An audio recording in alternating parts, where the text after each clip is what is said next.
Oke, jadi malam ini kita akan lanjutkan dari pasal 1 ya, hanya satu pasal ayat 7 sampai Yudas ayat 1 sampai 4. 1 ayat 4. Oke. Jadi dari kitab 3 Yohanes ini ya kita melihat apa? Kemarin pokoknya adalah dorongan kepada rekan sekerja ya dalam apa? Kebenaran ya kan. Kenapa? Karena kalau di dalam kehidupan kita tidak ada kebenaran, maka Tuhan sulit sekali untuk berbicara. Ya. Bagaimana kita lihat situasi hari ini, ya begitu banyak perkara yang terjadi di atas hidup manusia. Namun kalau tidak ada firman Tuhan, pasti manusia itu akan jatuh kepada perkara apa? Mengerjakan segala sesuatu berdasarkan dirinya sendiri. Sama seperti bangsa Israel atau ya orang-orang pada zaman di Perjanjian Lama ya. Mereka mengalami namanya merasa tidak ada raja, merasa tidak ada pemerintah. Nah, hari ini apa yang harus kita kerjakan? Kemarin kita sudah baca sampai 6 ya, sudah sama KFV harusnya. Jadi ada beberapa perikop yaitu mengasihi dengan sungguh-sungguh, lalu juga sejahtera dalam segala hal dan dalam kesehatan, ya. Lalu hidup dalam kebenaran. Nah ini yang penting ya.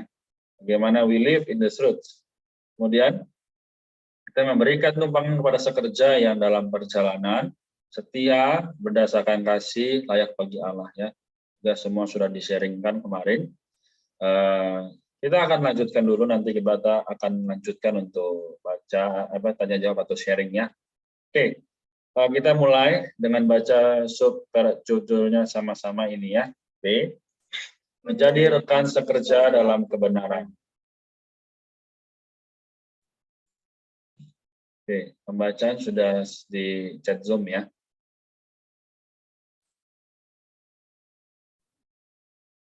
Aku yang pertama ya, sorry. Ayat 7, sebab karena namanya mereka telah berangkat tanpa menerima apapun dari orang-orang yang tidak mengenal Allah. Ayat 8, kita wajib menerima orang-orang yang demikian, supaya kita boleh menjadi rekan-rekan sekerja untuk kebenaran. 3, jangan meneladani yang jahat, melainkan yang baik.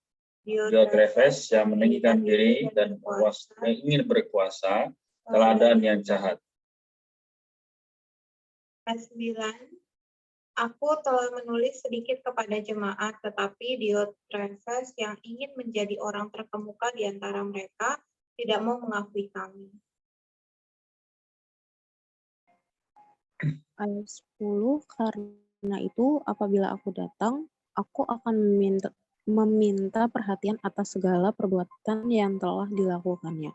Sebab ia berbicara tanpa makna dengan melontarkan kata-kata yang kasar terhadap kami. Dan belum merasa puas dengan itu, ia sendiri bukan saja tidak mau menerima saudara-saudara seiman yang datang, tetapi juga mencegah orang-orang yang mau menerima mereka dan mengucilkan orang-orang itu dari jemaat. Saudaraku yang terkasih, janganlah meniru yang jahat, melainkan yang baik. Siapa yang berbuat baik, ia berasal dari Allah, tetapi siapa yang berbuat jahat, ia tidak pernah melihat Allah. Amin. B. Demetrius yang terkenal baik, teladan yang baik. Tentang Demetrius, semua orang memberi kesaksian yang baik. Malah kebenaran sendiri memberi kesaksian yang demikian. Kami juga memberi kesaksian yang baik tentang dia, dan engkau tahu bahwa kesaksian kami benar. Poin penutup. A. Harapan memiliki persekutuan yang lebih erat. Amin. 13. Banyak hal yang harus kutuliskan kepadamu, tetapi aku tidak mau menulis kepadamu dengan tinta dan pena. 14. Aku harap segera berjumpa dengan engkau dan berbicara berhadapan muka. Saling memberi salam. Damai sejahtera menyertai engkau. Salam dari sahabat-sahabatmu. Sampaikanlah salamku kepada sahabat-sahabat satu persatu. Oke, kita lanjut ke kitab Yudas ya.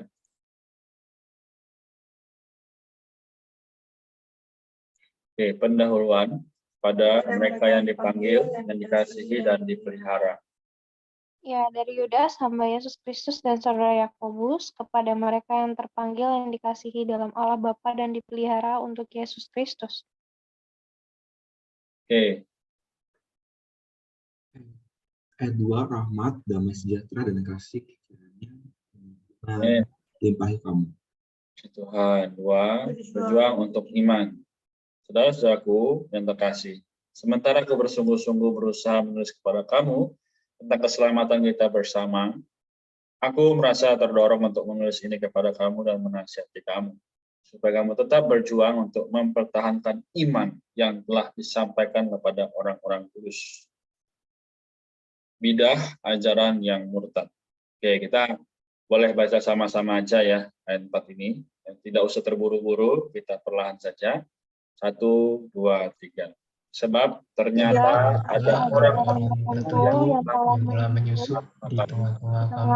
orang-orang Itu yang orang-orang yang telah lama ditentukan untuk dihukum. mereka adalah orang-orang Mereka adalah yang orang-orang yang fasik Allah yang berikan menggunakan kepada antara Allah kita melampiaskan hawa nafsu hawa mereka nafsu mereka dan dan nyata menyangka satu-satunya penguasa dan kehakiman Yesus Kristus. Amin. Ya, puji Tuhan. Jadi pembacaan kita sampai di sini ya, sampai Yudas ayat 4. Nah, dari beberapa ayat yang kita baca tadi, ya, adakah yang mau share atau bertanya terlebih dahulu? Ya. Kalau kitab Yudas, ya, kita lihat adalah pokoknya berjuang untuk iman. Ya, ini juga sangat penting ya, bagaimana hari ini di situasi yang serba modern, ya, kita dituntut untuk serba cepat, bagaimana kita perlu tinggal dalam kebenaran juga dalam iman. Baik, adakah? Saya tunggu. Kalau ada yang mau share atau bertanya, silakan.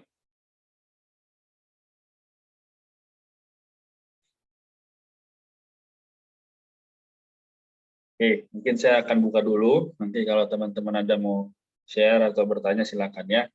Jadi sekali lagi ini sangat berkaitan dengan kehidupan kita ya. Kenapa? Hari ini tadi saya sudah jelaskan di awal, banyak manusia ya, bukan semua, tapi banyak ya. Artinya hanya sedikit yang apa? Yang mengikuti kemauan atau kehendak Allah. Jadi sekali lagi ya, firman ini terang. Terang itu menyoroti ya. Kalau saya bisa beri contoh ya. Saya beri contoh aja ya. Terang itu seperti ini ya. Wah, terang sekali ya. Kadang silau nggak bisa lihat. Ya, kadang demikian juga dalam kehidupan rohani kita. Firman sedang menerangi apa, terkadang kita apa ya, seperti ya kalau tanda kutip mohon maaf ditelanjangi begitu ya. Wah, kok firman ini sangat mengena di aku ya. Firman ini juga kayaknya menegur aku sekali gitu ya. Aku jadi ya tidak ada tenaga lah untuk menjalani hidup ini. Nah, itulah yang menyebabkan apa? Banyak orang tidak lagi suka akan kebenaran.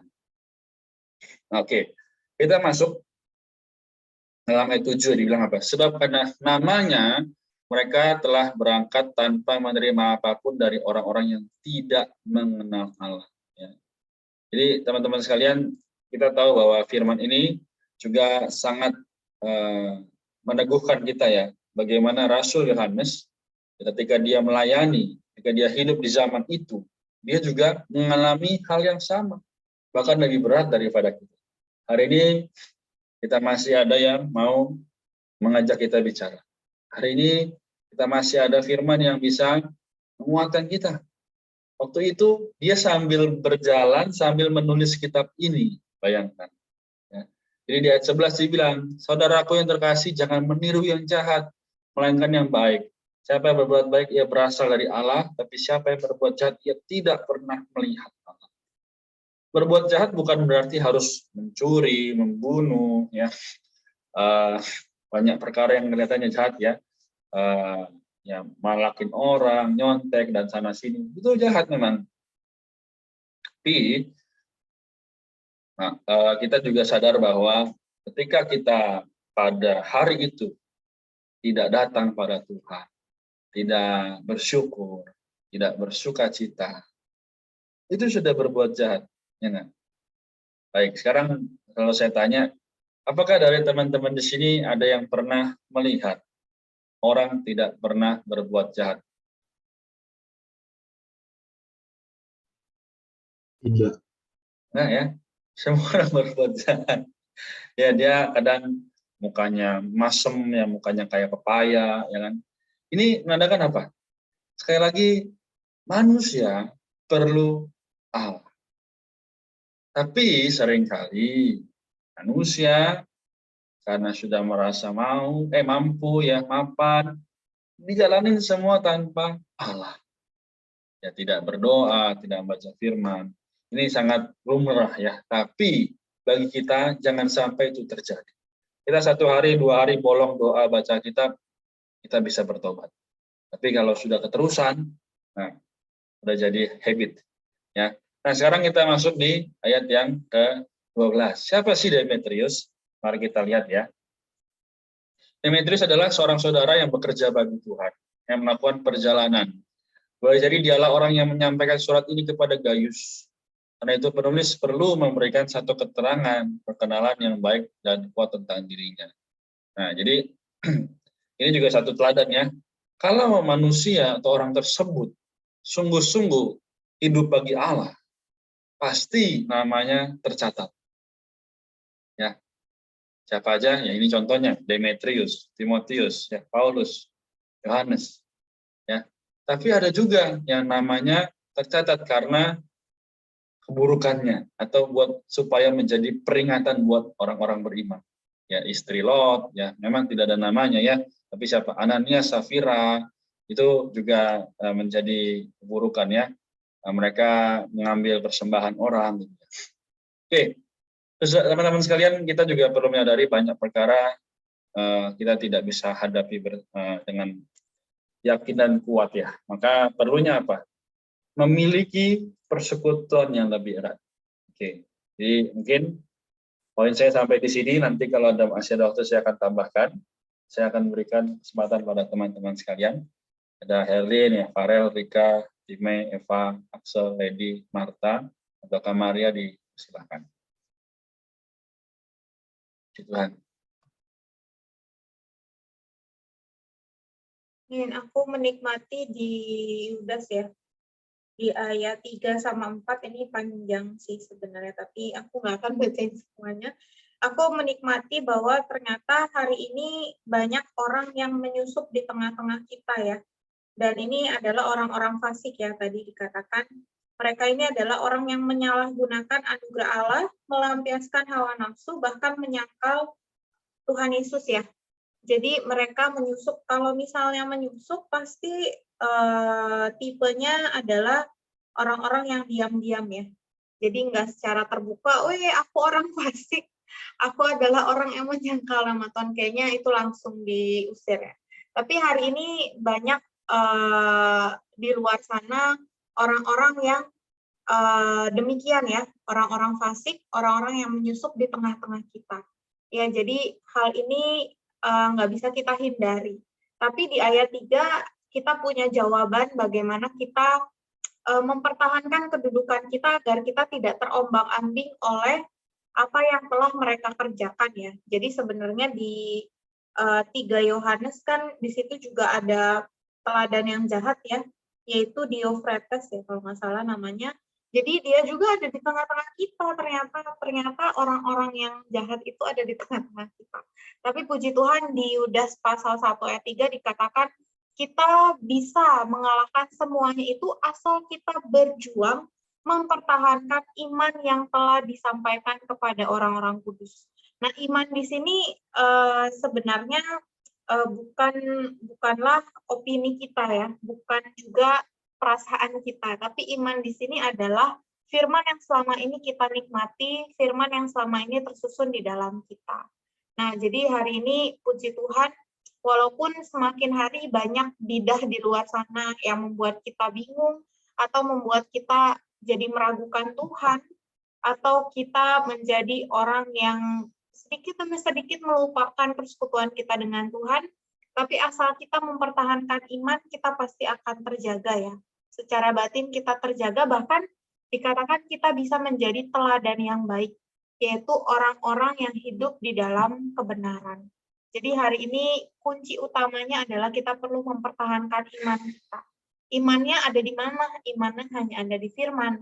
Kalau kita nggak datang kepada firman, otomatis kita akan terlena oleh penyusup itu. Karena orang yang menyusup ya kayak pencuri ya.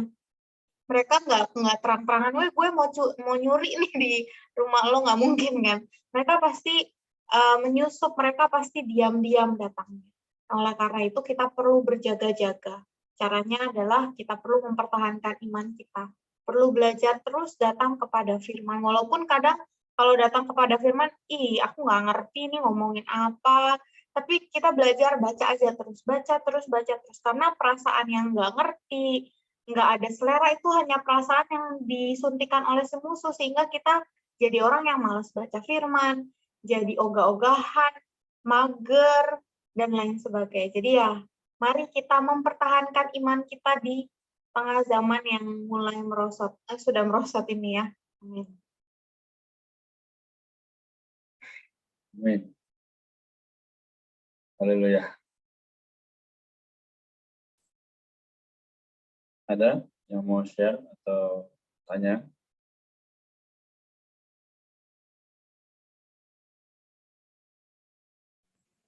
Aku di ayat 11 kok.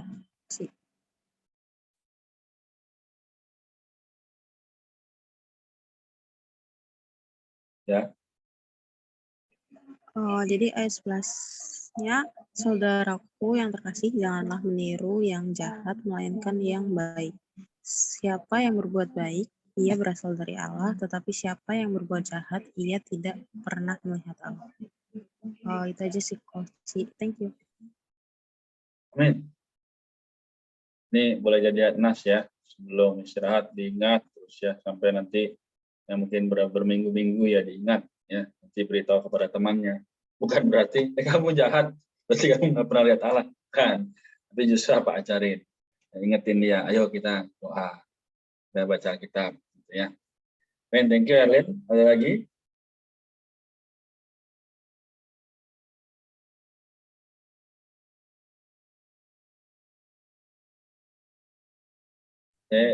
Oke. Amin.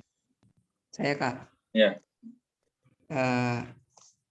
Puji Tuhan ya, saudara-saudari. Di sini yang saya nikmati itu sebenarnya di ayat 11.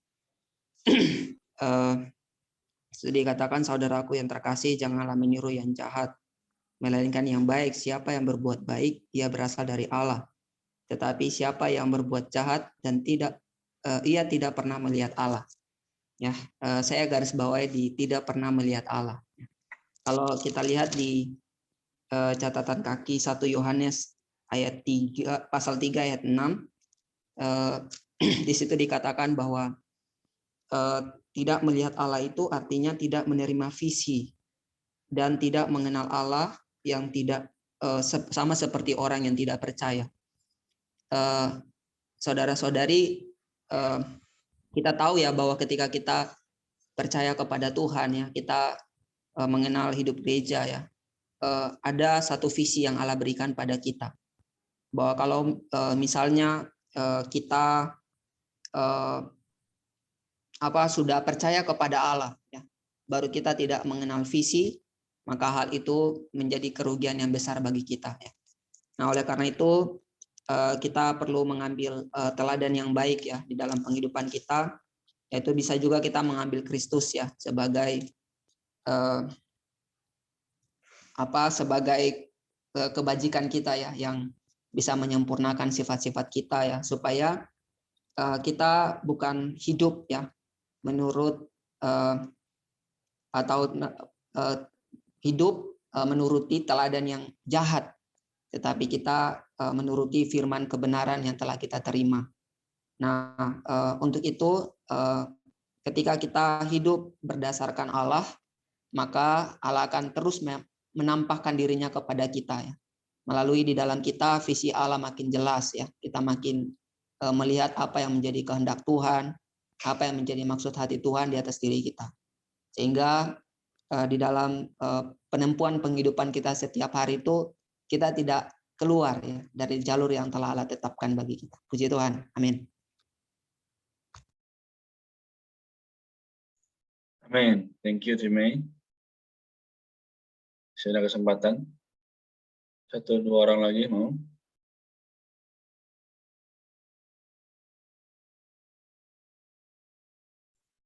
Oke, saya hitung 1 sampai 5 ya. Kalau tidak ada, saya ajak kita baca beberapa catatan kaki ya. 1, 2, 3, 4, 5. Oke, baik ya. Mari kita baca beberapa catatan kaki ya. Kita baca 72 dulu ya. 72. Oke. Dimulai dari awal aja enggak apa. Kita mulai lagi. 72 orang-orang. Penyembah berhala yang tidak ada hubungannya dengan pergerakan Allah untuk melaksanakan ekonominya di bumi. Amin. Jika setiap orang yang bekerja bagi ekonomi perjanjian baru Allah menerima bantuan untuk pekerjaan Allah, khususnya bantuan keuangan dari orang-orang yang tidak mengenal Allah, ini memalukan dan bahkan menghina Allah. Pada zaman Rasul, saudara yang bekerja untuk Allah tidak mengambil sesuatu apapun dari penyembah berhala. Oke, ini emang agak ke dalam, cuma nanti akan saya coba sederhanakan. Baik, mari kita lanjutkan, kita baca ini ya, 93 ya. Menjadi. Ini bertentangan dengan perkataan Tuhan dalam Matius 25-27 dan pasal 23 8-11 yang menjaga semua orang berimannya pada tingkat yang sama, yaitu sebagai saudara-saudara.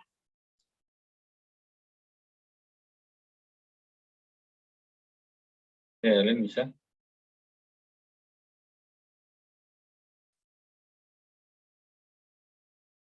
Oke, skip, lanjut ya. Rika.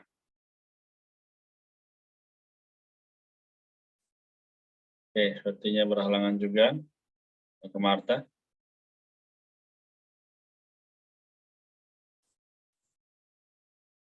Oke, Marta juga tidak ada ya. Sampai mana ya? Oh ini, dalam 2 Yohanes 2:9. Halo? Halo? Ya. Halo? Amin. Ya, Halo? kedengaran. Ya, kedengaran. Suaraku kedengaran. Oh ya, oke. Dua kejahatan ini merupakan senjata tajam yang digunakan oleh musuh Allah, iblis, untuk melaksanakan siasat jahatnya melawan ekonomi Allah. Ya, sorry. Ya, dalam 2 Yohanes 9, Gnostik Serentus lebih maju dalam doktrin melampaui ajaran mengenai Kristus. Amin. Amin. Di sini dalam 3 Yohanes pasal 9 ada orang yang berada di bawah pengaruh doktrin bidang Gnostik dan ingin menjadi terkemuka di dalam gereja. Oh Tuhan Yesus. Yang pertama adalah masalah kesombongan intelektual, yang terakhir adalah masalah meninggikan diri sendiri dalam tindakan.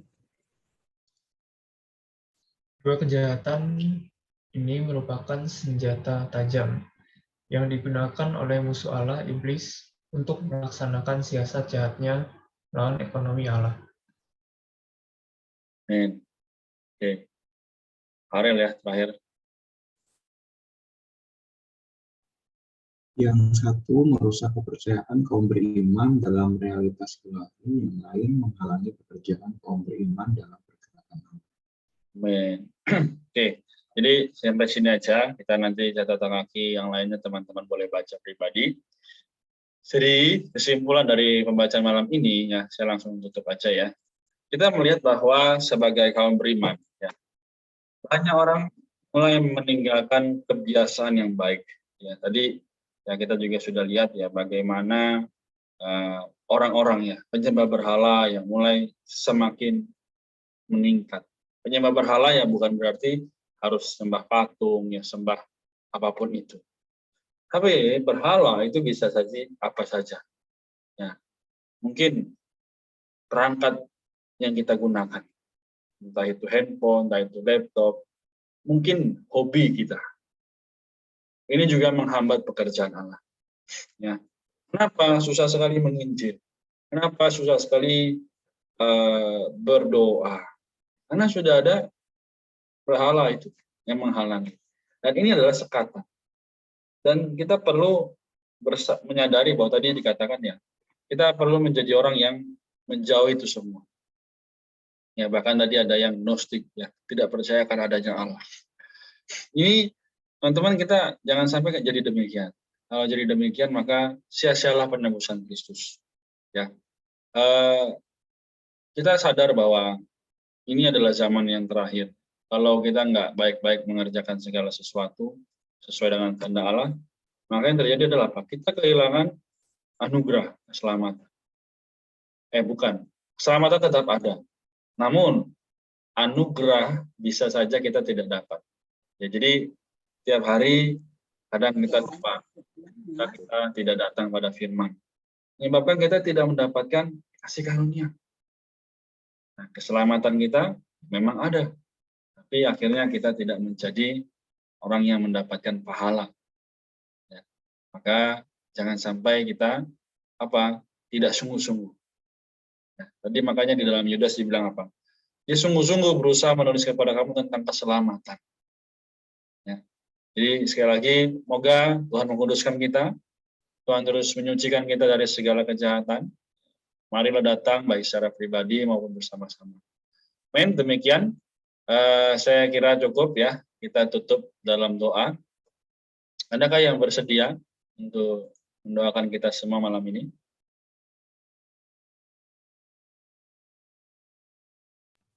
Amin. Oke. Mari kita berdoa, saudara-saudari. Amin. Tuhan, terima kasih malam ini. Tuhan, kami boleh ada kesempatan untuk membaca Alkitab malam ini. Tuhan, biarlah apa yang kami baca, Tuhan boleh tertanam di dalam hati kami. Juga kami boleh belajar menerapkan dalam penghidupan kami. Tuhan, lepaskan kami juga dari kesombongan, dari hati yang jahat.